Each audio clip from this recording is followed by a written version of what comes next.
You're listening to the Breakaway Breakdown podcast, where we bring you interviews with some of the top ropers in the country, news about what's going on in the fastest sport on dirt, training tips for you and your horses, and so much more. I'm your host, Casey Allen. Let's jump in. Hey everybody, it's Casey Allen. All right, today we are switching things up a little bit. We're not talking about who's winning at the pro rodeos, the jackpots, or the futurities. No. I get to talk to you guys today about a program that I am super excited about and super passionate about, and that is something called Women in Rodeo Month. Now, what is Women in Rodeo Month? Thank you for asking. So glad you did. It is a month-long collaboration taking place during September 2023, and it is a collaboration between the Breakaway Roping Journal, calfroping.com, the Team Roping Journal, and barrelracing.com, and a few other brands that are going to be joining in with us. And we pretty much are just letting you guys drink from the fire hose the entire month while we bombard you with content on social media, on our websites, all of our corresponding podcasts, and a few other places we may be popping up. And it's all going to be about the incredible women in the sport of rodeo from the past, from the present, and those who are building the future leaders and the history of tomorrow, really, of the future. So we're not just talking about breakaway ropers that month. We're going to be talking about the women who have busted down barriers in all areas of roping, rough stock, business, barrel racing, goat tying, you name it. We're going to be covering it that month. And there's also going to be a special edition of the Team Roping Journal magazine that's going to come around that's going to have a ton of stories dedicated to women in rodeo. So we're excited to be offering that. This year, it's something we didn't do last year. Our OG fans might remember September of 2022 was also dedicated to Women in Rodeo Month. And that was just a program, honestly, that our team kind of made up. And we found a sponsor to get on board because we were so passionate about bringing all of these brands together and just having fun and just celebrating our industry, celebrating the women who have made it what it is today and made it incredible. Why am I talking about this today? Well, you guys are going to get to hear from Randy Watson. He is the founder of WIR Watson Boots, and I'm going to let him tell you his full story, but it's inspiring. It's super interesting to listen to, and I'm going to tell you guys something about Randy Watson. He is so passionate about helping women in the sport of rodeo. You guys, he got involved with the Breakaway Roping Journal because he asked us the simple question. I want to know why women aren't breakaway roping at the NFR. And our conversation began. So when Mr. Watson heard about Women in Rodeo Month, he knew that he had to get involved, and he is just as excited as we are about this program. So I cannot wait for you guys to get to know him and get to learn about WIR Watson Boots. And it's so nice for us to get perspectives from people in the industry who aren't just competitors, right? I would be doing you guys a disservice if all you heard about were what the winners were saying every week when, they were at their highest. So I think this is going to give you guys a little bit of a different perspective of the industry. And this is actually a conversation that I had with Randy in person at WIR Watson Boots' headquarters just outside of Fort Worth, Texas. So I got to go down there, meet his team, meet him, hear his story. We got to talk about just our love for breakaway roping and our love for the sport in general. And I left the conversation feeling just like we had an ally, and that was so fun for me. So I hope you guys get the same feeling. I hope you guys have a lot of fun listening to this episode. And then afterward, I'm going to talk to you guys about the other companies that are getting involved with Women in Rodeo Month, and I'm going to give you a little bit of a preview of what you can expect coming up. So make sure to stick around for that. Now, I know I get to talking, and I want to hang out with you guys the whole time, but you probably want to listen to the interview. So without further ado, let's jump right in. All right, so we're just going to kick things off. Mr. Randy, we're sitting here at the WIR Watson warehouse. Tell everybody where we're at and how you ended up in this warehouse. We fondly refer to this as our global headquarters here in Crowley, Texas. We've lived here in the Burleson, south of Fort Worth, for some 38 years now. And so this is home for us, just here in Crowley, Texas. Yep. Awesome. So, Mr. Watson, I just want to get a little bit of your backstory, how you got into the boot making business, and talk a little bit about the career you've had there. Yeah, 1980, urban cowboy. I was in Houston, Texas. I was a frustrated baseball player. It ended. It was my senior year at University of Houston, and I went to work in a Western store. College was, over, and we were literally 4 or 5 miles from Gillies. So Houston, Texas was alive and well with Urban Cowboy, and I really enjoyed retail at the time. I didn't think I'd be there long, so I had really a lot of fun with it. From that retail experience, I became a store manager. I went to the Dallas market back in the early 80s, and I was hired. I was approached by some people in the boot business to get on the wholesale side. So in my career, I've spent several years with Lucchese from the mid-'80s to the early '90s. I went to Justin Brands in '93, which was Justin, Tony Lama, Nakona, Chippewa. I was with Justin for 23 years as CEO. So I've been in Justin factories, Tony Lama factories, Lucchese factories. I've been in factories around the world. I've seen the best of the best boot makers. I've seen what you do and what you don't do. And we're really, really creating a boot that is symbolic of what we did in the late 70s and 80s. And the genuine article, cowhide linings, leather outsoles, leather heels, 10-row stitch patterns, using better materials. And we really want people to have a real cowboy boot, the way we used to make them. And we have heard time and time again that I've never had a new boot feel this good. And it's something we're really proud of. And as we say, we put our name on them. We put our name on the box, and it's something I don't take lightly, and we're just trying to do the best we can to make a quality product at a good value. Awesome. So one of the things that we're going to talk about is the upcoming Women in Rodeo Month and the fact that R. Watson is the title sponsor for that. I know that supporting women in rodeo is something that's a huge deal for you. So, and this is something that goes all the way back to how you make your boots and how you create your lines of boots. So let's talk about where that inspiration came from and kind of why you make boots the way you do. Yeah, and again, it all goes back to wanting to make a quality product at an affordable price. We hope to be building, whether it's men's or women's, we want it to be like a family heirloom. I just remember the days when I got my granddad's boots or I got my dad's boots. And these are those types of products. And we didn't want to leave the women out. Our industry in the footwear side is a lot of companies take a men's boot and make it in a lady's size. We really paid attention to colors and leathers and stitch patterns. And, we do all over pythons to suedes.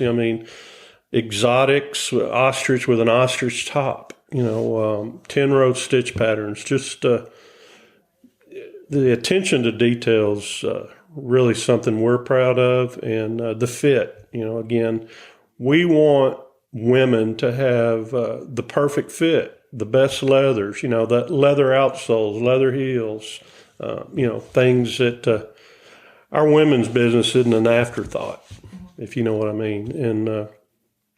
And people have recognized that our retail customers, we're their better women's boot choice. And very rewarding to try to create something that you want women to have, and then for them to accept it and like it, and it's been very rewarding.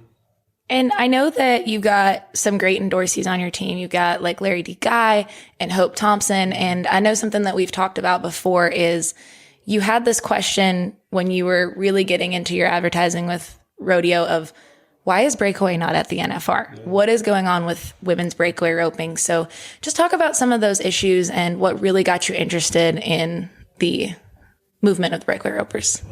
Well, the professional sport of rodeo needs to be all inclusive.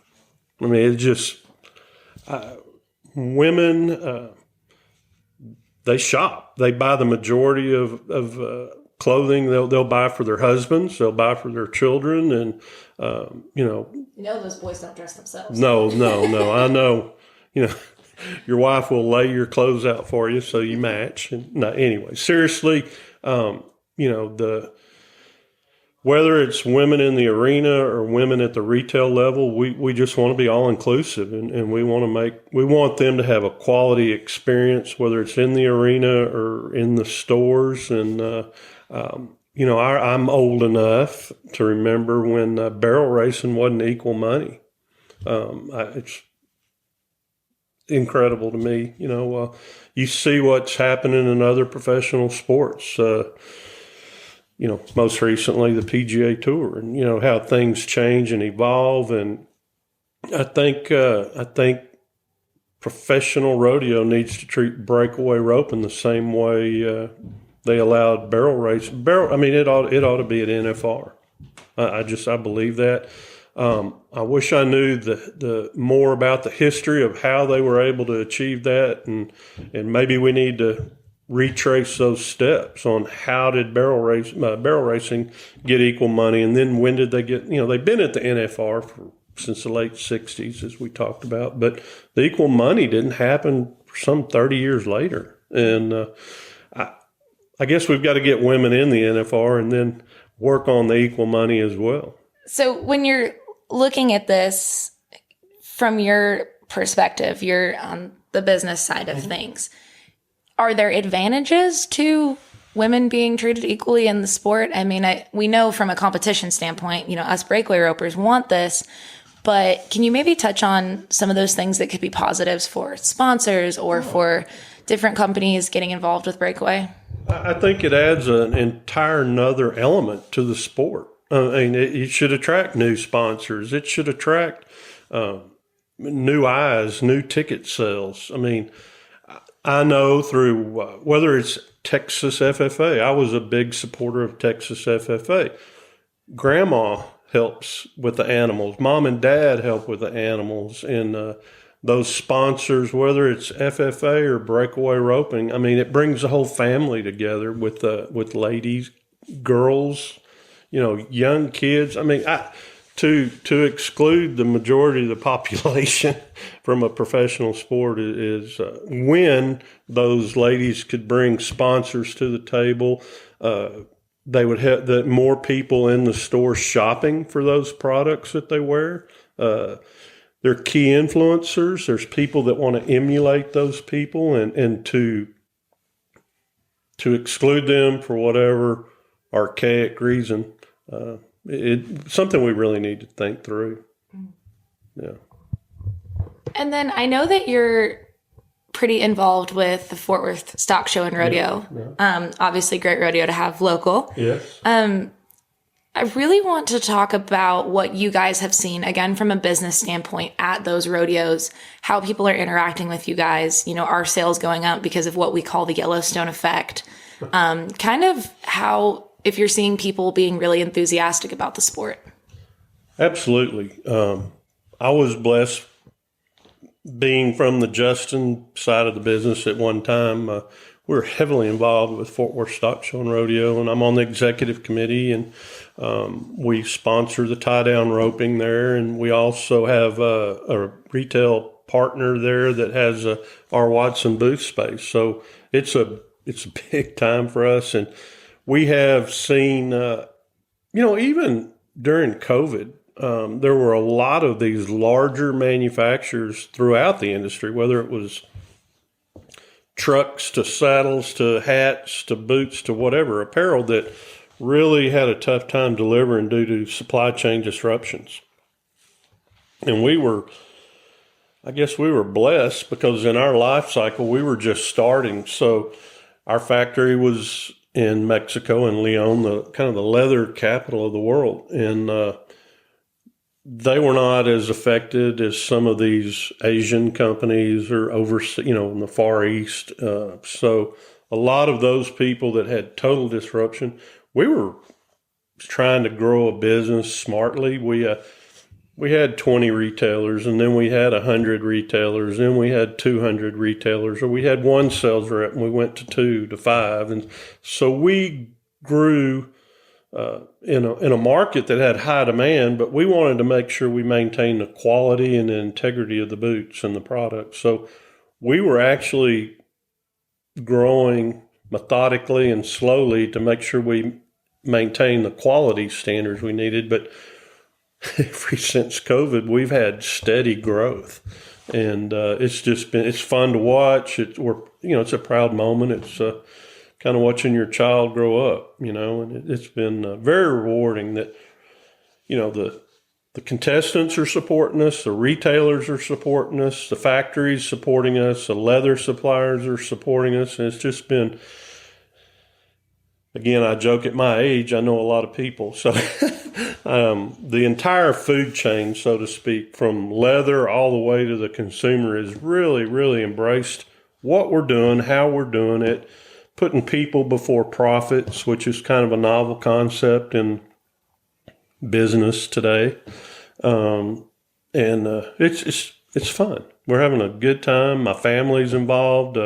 Have a lot of we added it up the other day, some 250 years of experience in the office. And for a 4-year-old company with 300 years of experience in the Western industry, we just have a lot of really great people gravitated to us inside the office. So we're blessed, we're very fortunate.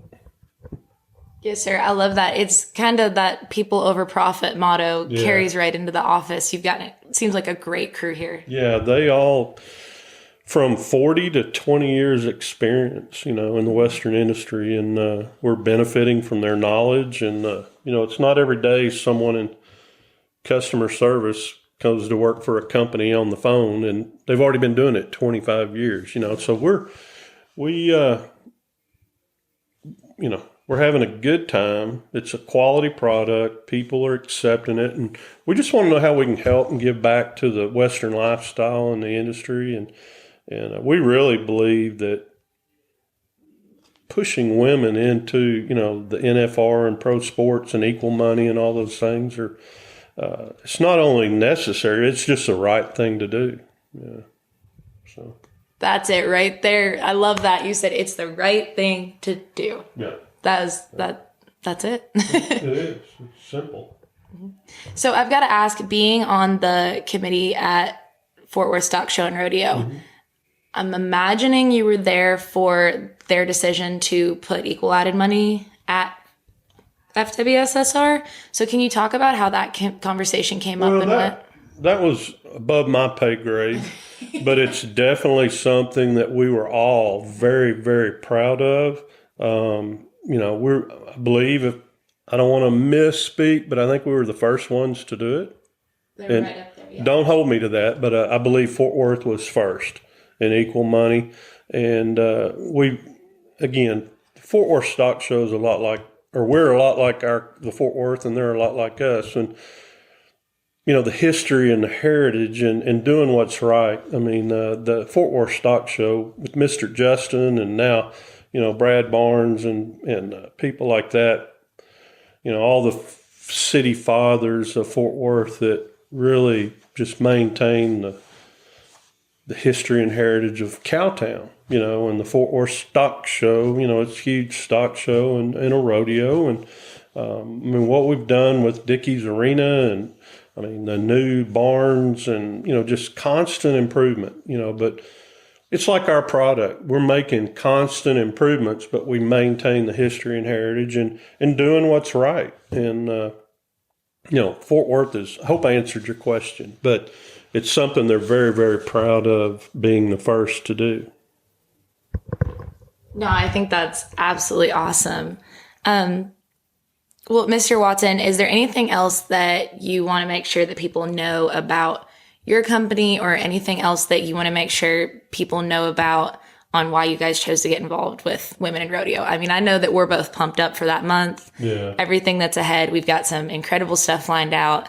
We're really excited to tell your story and everything, but I want to make sure you have the chance to say your part today, Mr. Watson. Well, I appreciate it. I appreciate you being here. And it's all I've done in my life. I have my children are going to be involved in the business.